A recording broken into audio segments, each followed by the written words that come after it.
Here's how to connect YouTube to Claude AI using Windsor.ai as a bridge. Open your browser and go to Windsor.ai. Click Start for free and create your account. Once inside, search for YouTube in the left sidebar search bar and select it.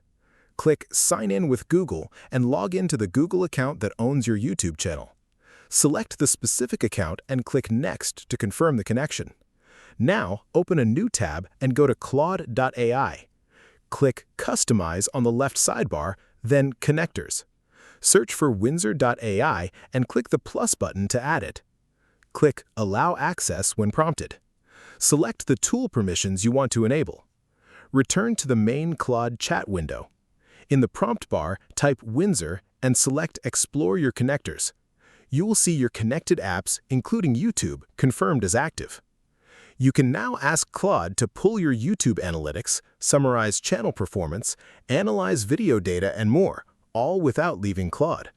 A tip: Windsor.ai connects many platforms beyond YouTube, so this same setup gives you a foundation to connect other services like Google Analytics, Facebook ads, and more in the future. If this helped you out, hit that subscribe button for more straight-to-the-point tutorials on Step by Click.